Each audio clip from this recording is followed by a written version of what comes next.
today's Buddhism of today. And that is also on the theme of engaged Buddhism. And he printed this series of articles on his Buddhist magazine, Lianghua.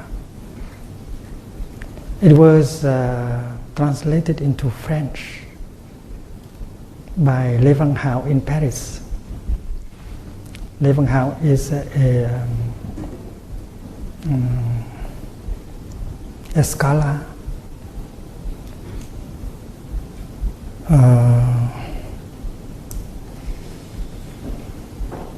who live in Paris, and the title he took for the book is Aujourd'hui le Bouddhisme. Aujourd'hui le Bouddhisme.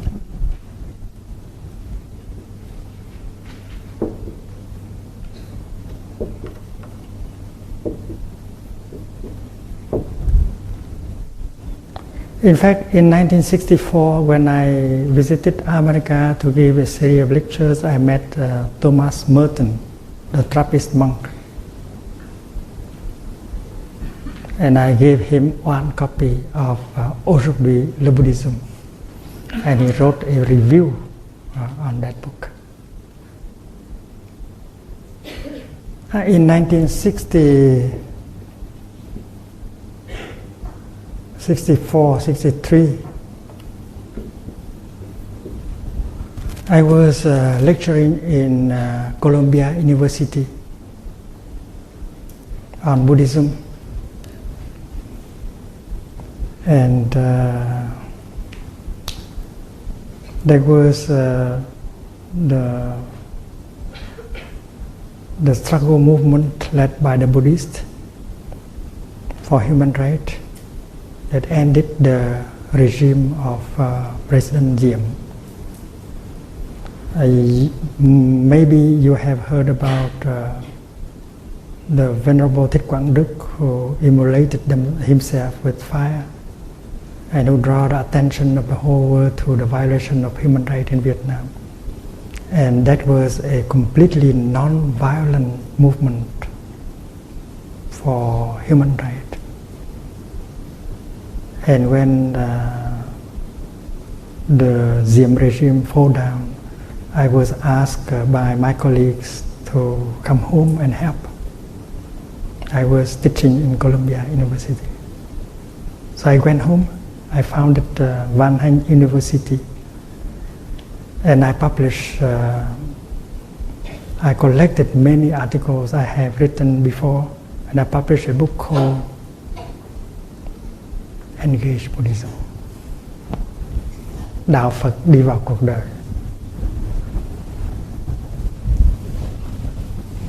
I think this is the first time you have these informations. Đạo Phật đi vào cuộc đời. This is in 1964, in the beginning of 64. And the articles have been written before that, but I just put them together and published under the title Đạo Phật đi vào cuộc đời. Cuộc đời here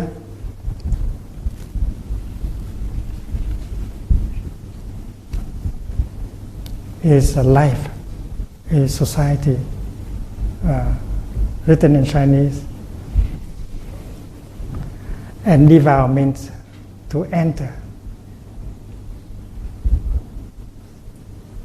So this is the real words that was used for engaged Buddhism in Vietnam.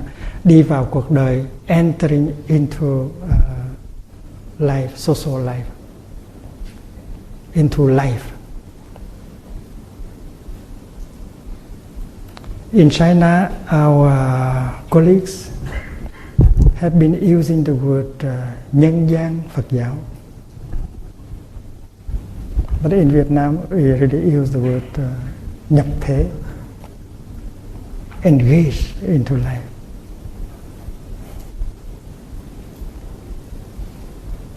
And 6 months later, I produced another book called Đạo Phật hiện đại hóa.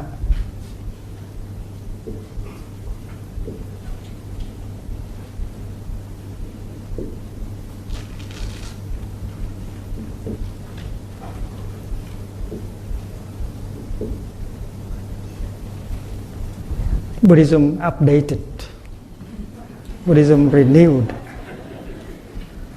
This is the Chinese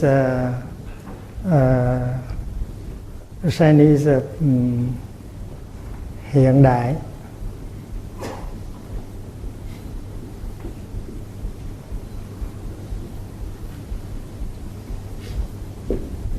Hiện đại hóa. Buddhism make actual,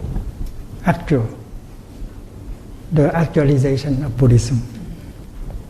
So all these terms, all these documents have to do with what we call engaged Buddhism.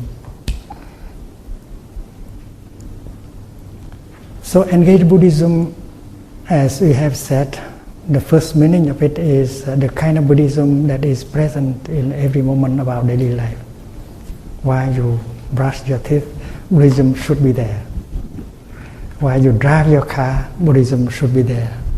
While you are walking in the supermarket, Buddhism should be there. So that you know what to buy and what not to buy.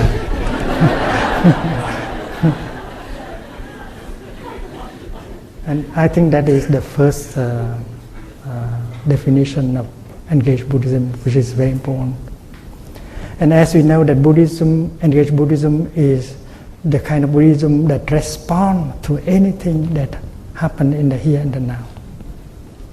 What happened in the here and the now is global warming. What is happening in the here and the now? Climate change, the destruction of the ecosystem, the lack of communication, war, conflict, suicide, divorce. And as a practitioner with mindfulness, we have to be aware of what is going on in our body, in our feelings, in our emotions, and in our environment. That is engaged Buddhism. Engaged Buddhism is the kind of Buddhism that responds to what is happening in the here and the now. It would be right if we speak about engaged Buddhism in terms of the Four Noble Truths. And the first of the Four Noble Truths is dukkha, ill-being.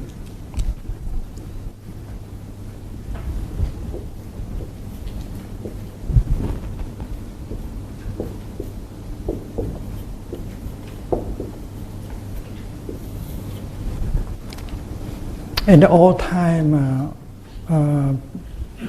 Buddhist teachers speak of the first noble truth, dukkha, in terms of old age is suffering, sickness is suffering, death is suffering, separation with those you love is suffering, you have to live with those who you don't love is suffering.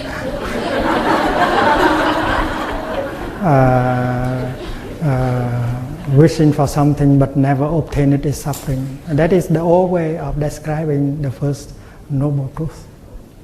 But now, as we practice mindfulness, we have to identify the kind of ill-being that is really there in us and around us. And we know that, first of all, there is a tension in our body. Tension, stress, a lot of anxiety,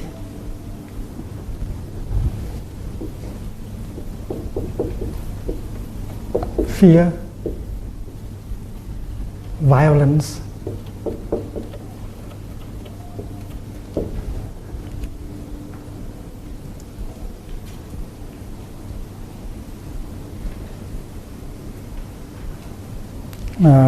broken families,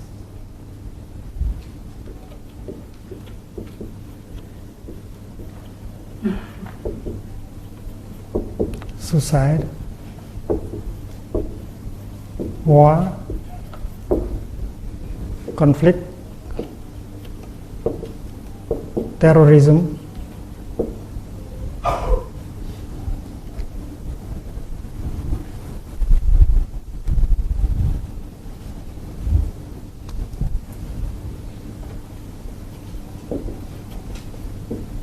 destruction of the ecosystem,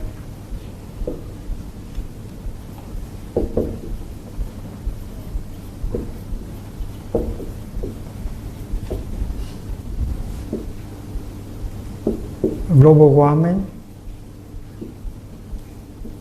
and so on.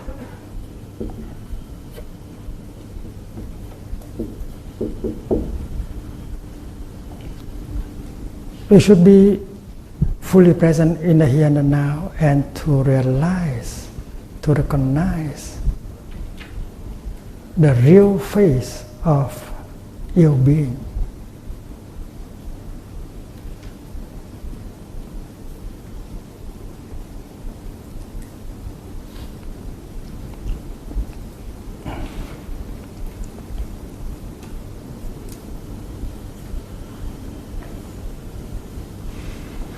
The usual tendency, the natural tendency is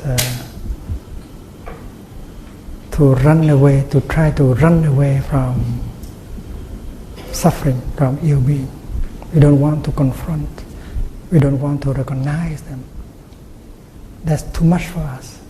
So we try many ways in order to turn around to the truth. We try to escape, we try to run away. But the Buddha advised us not to do so. In fact, he encouraged us to confront the suffering, to recognize the suffering, to look deeply into the nature of the suffering in order to learn. And his teaching is that if you don't understand suffering, you cannot see the path of transformation, the path leading to the cessation of suffering. And all of us know that the first noble truth is ill being, and the fourth noble truth is the path leading to the cessation of ill being.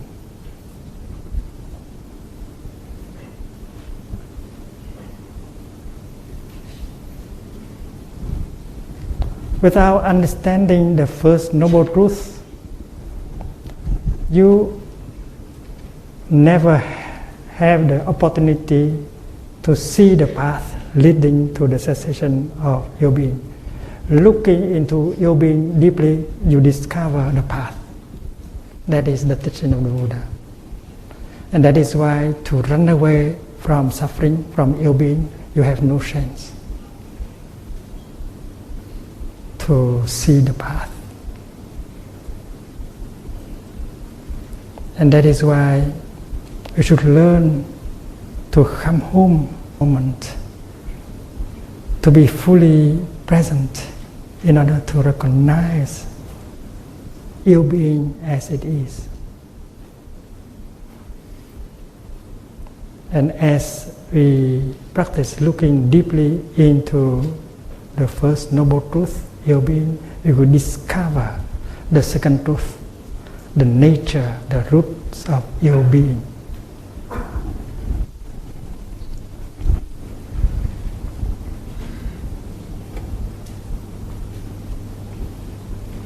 The nature of ill being, the making of ill being.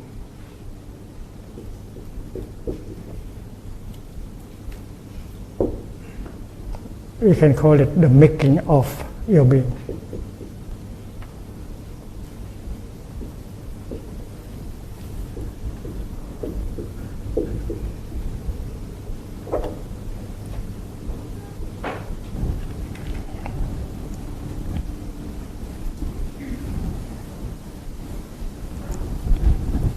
In fact, looking deeply into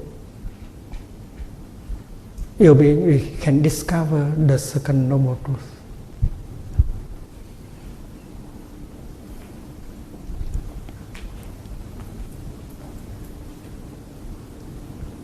We have so much to do.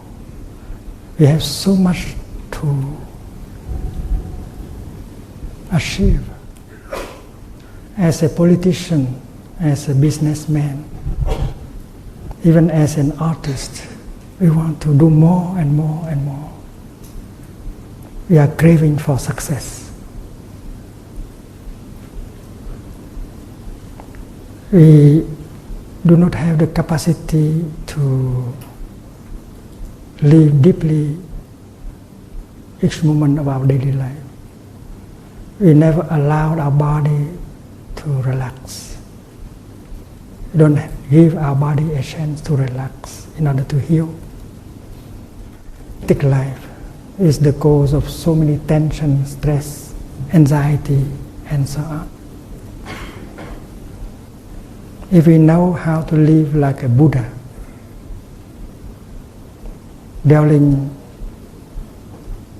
in the present moment, allowing the refreshing and healing elements of life to penetrate, to nourish us, to heal us, and then we will not become victims of stress and tension and many kinds of diseases.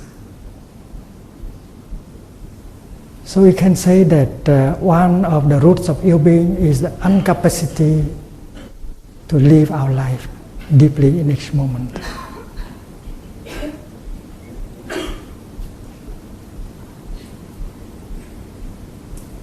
Competition. We want success. We want to be number one.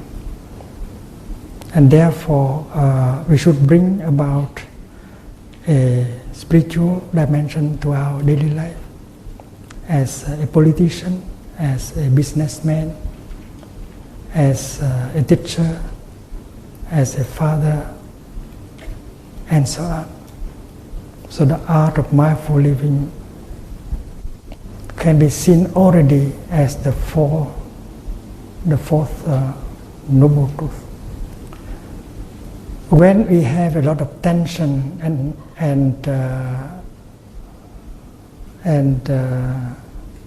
irritation in us, we cannot listen to the other person. We cannot use loving speech. We cannot help each other remove wrong perceptions. And therefore, wrong perceptions give birth to fear, to hate, to violence, and so on. So we have to identify the causes, the roots of our ill-being. This is a very important work.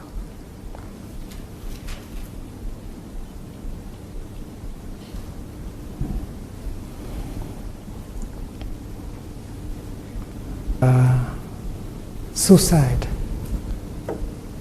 broken families. We know that when communication becomes difficult between husband and wife, father and son, mother and daughter, people are no longer happy.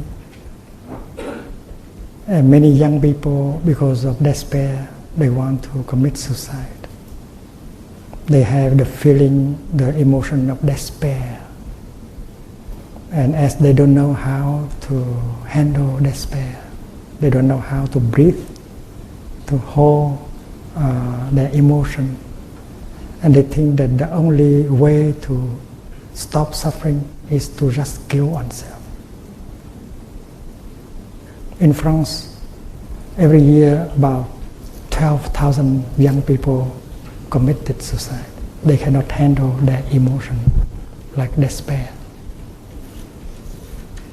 And their parents don't know how to do it. They do not teach their children how to hold their feelings, to deal with their feelings and their emotions. And even school teachers, they don't know how to do it. How can they help their students to practice recognizing and holding tenderly their emotions and their feelings. And when the people cannot communicate, they don't understand each other, they don't see the suffering of each other, they continue to accuse each other, to blame each other. And there is no love, no happiness. And war is also born from wrong perceptions. Also.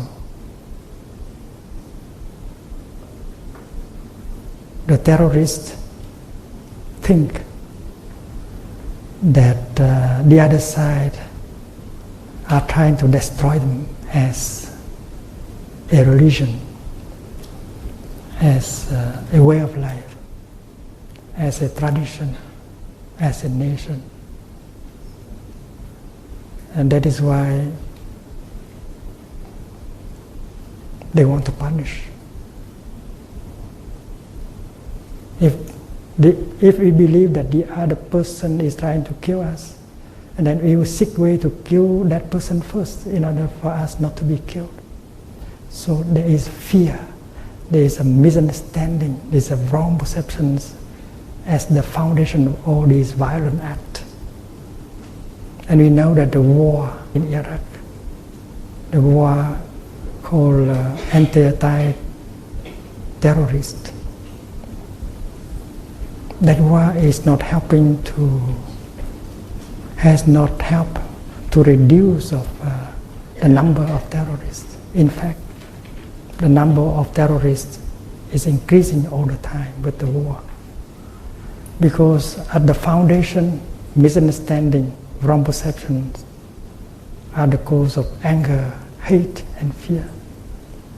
In order to remove terrorism, you have to remove wrong perceptions.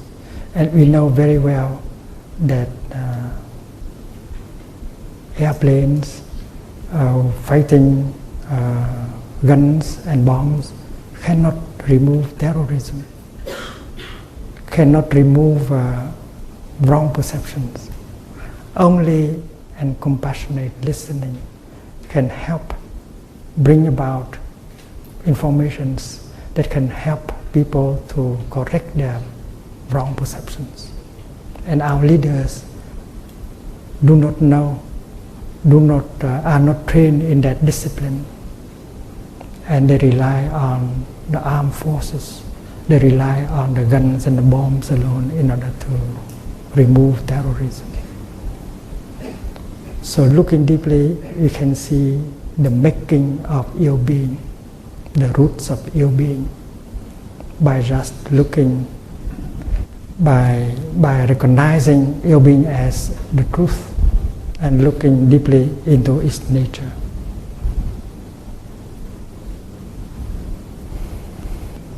There are developing countries.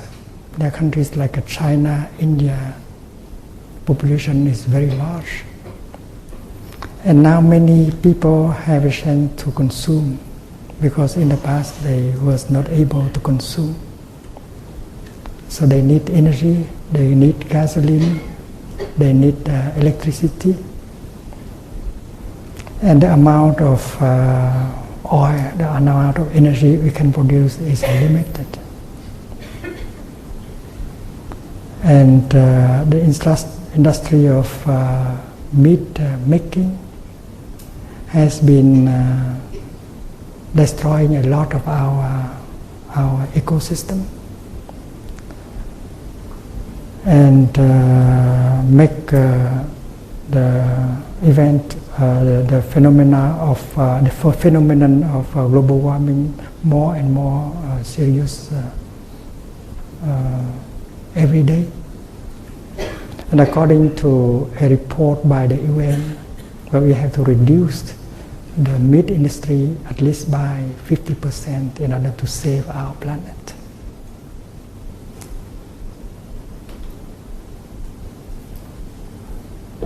I have written a letter to my friends and my disciples, urging them to reduce the eating of meat at least 50%. Vietnamese Buddhist tradition, many people eat vegetarian 10 days a month. I urge them to add at least 5 more days, 15 days a month. So when we look into the first noble truth, ill being, we discover the roots of ill being, and suddenly the path become apparent. We know how to live our daily life, so that our children will have a chance to enjoy this planet.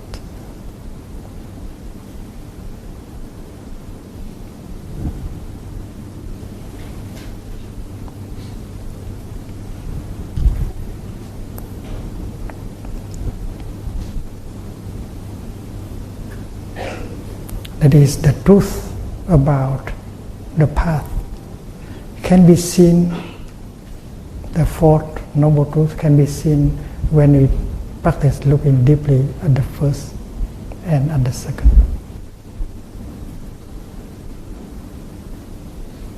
The 5 mindfulness trainings, for instance,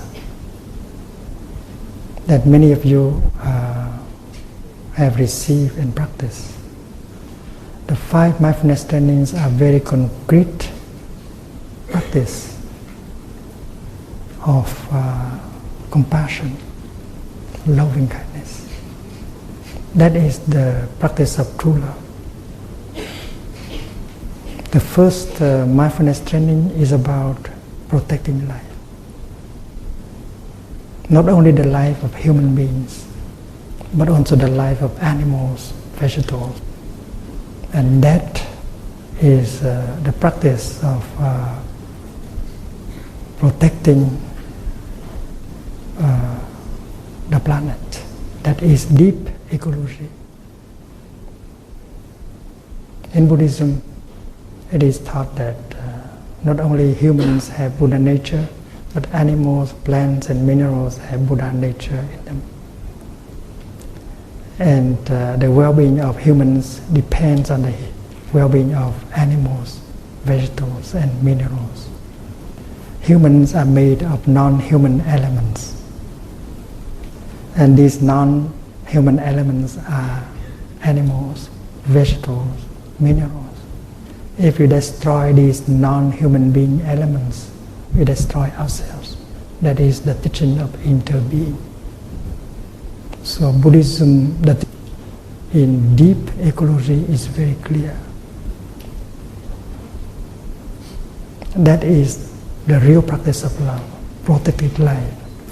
Not only the life of humans, but also animals, vegetables, and minerals.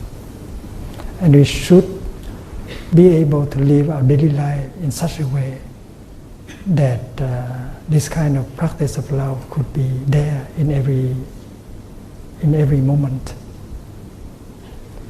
The second mindfulness training is about generosity. How to not to possess anything that do not belong to us, and use our time, our material resources. That is the practice of generosity, the practice of dana. And this is also the practice of love, the concrete practice of love. You might consume less, and practicing the second mindfulness training, you develop your love. And as compassion and loving kindness grow in you, you become happier and happier all the time. So the second mindfulness training is also about love, the practice of love. The third mindfulness training is to refrain from sexual misconduct, to protect children and others from sexual abuse. Sexual misconduct has destroyed so many families, bringing about a lot of unhappy children. And therefore, the practice of the third mindfulness training is also a practice of love. practice of protection. The fourth mindfulness training is about the practice of listening with compassion and speaking with loving kindness. And these are very wonderful instruments to help restore communication between husband and wife, father and son, mother and daughter, nation and nation, communities and communities. And these are very important practice of love. To restore communication is to bring about reconciliation, is a true practice of love. And the fifth mindfulness training is about mindful consumption. We consume only the things that will bring health, well-being into our body, our spirit. We refrain from consuming the items that contain toxins like craving, like violence, like fear, like hate. And this is really the way out of our difficult situation. And that is why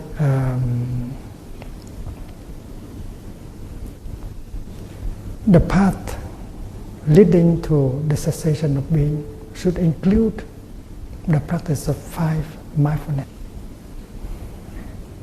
In the practice called the 8 Noble Path, the Buddha recommend right view. Right view. Right view is fundamental.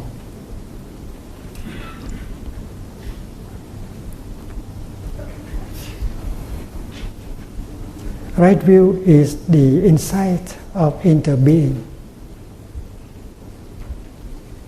Suppose we look at a couple, we look at a father, and the practice of looking deeply allowed us to see that the son is the continuation of the father, and the father is full with 2 leaves. And you don't see the seed of corn anymore, but the seed of corn has not died. The seed of corn is still alive in the plant of corn. And if you are smart, you can still see the seed of corn in its new form, the new plant of corn. The same thing is true with the father and the son. Looking at the son, you see the father.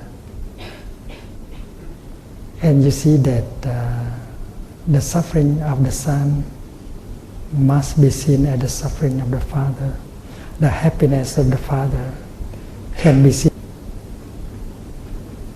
And looking deeply like that, you discover the truth of interbeing.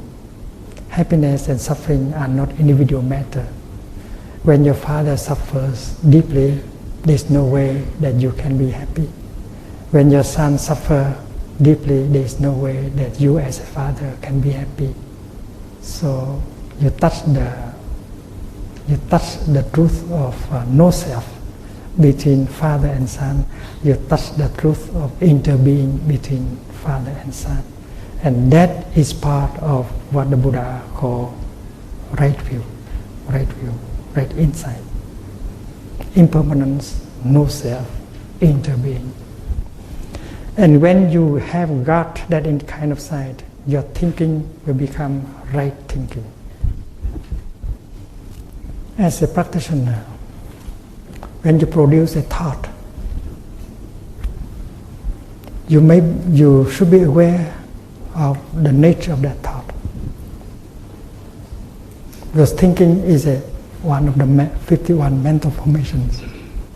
When you produce a thought, that thought might be compassionate, might goes in the direction of understanding, compassion, non-discrimination. And that thought by the Buddha as right thinking. And as soon as you produce such a thought, you feel wonderful within your body and your mind. A thought of compassion, non-discrimination, loving kindness has the capacity to heal yourself and to heal the world. And that is why a good practitioner is capable of producing many thoughts like that every day. Right thinking is thinking in the direction of non-discrimination, no self, impermanence, interbeing. Because right thinking is based on right view. When full of anger, the willingness to punish, the willingness to cause harm, and that is not right thinking. And that thought is harmful to your health and harmful to the health of society, of the world. That's wrong thinking. And this is part of the path leading to the cessation of ill-being, right view, cultivating right view. And right view you can get by the practice of meditation. Mindfulness, concentration, and insight help you to touch the truth of interbeing, the truth of no self. Right view also help you to produce right speech.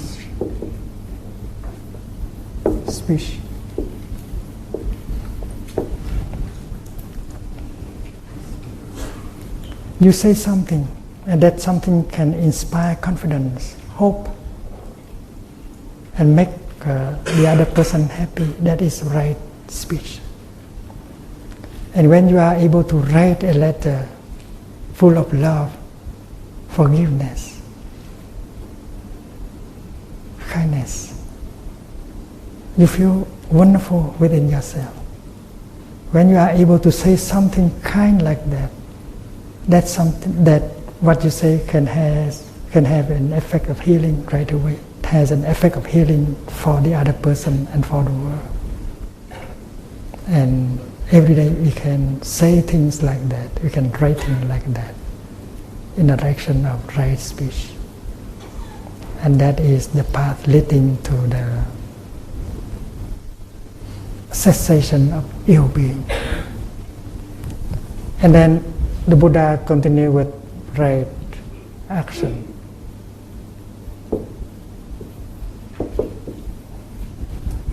Right action is the kind of action that protect, that support, that help, that save. And when you take an action like that, you feel wonderful. The healing is taking place in you, and the healing is taking place in the other person, in society. That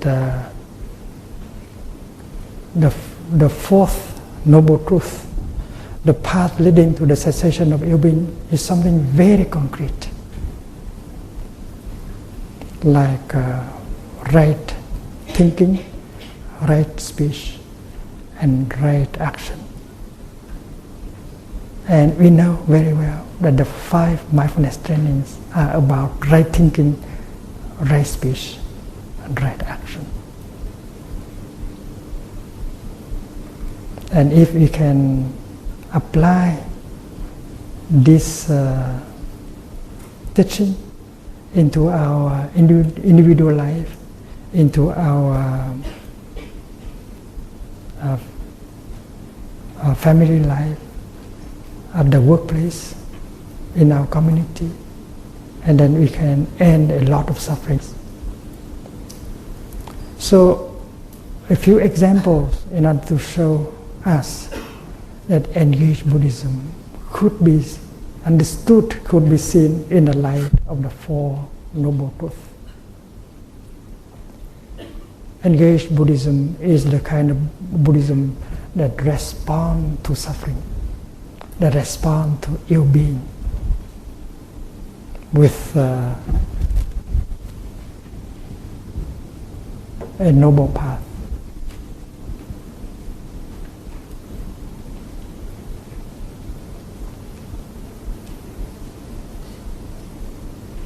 Responding first of all to the suffering in our body, to the suffering in our feelings and perceptions, to the suffering happening to our around us, to our environment.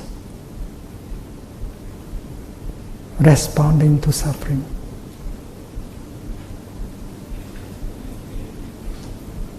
Helping living beings in countless ways. That is the practice of Avalokiteshvara.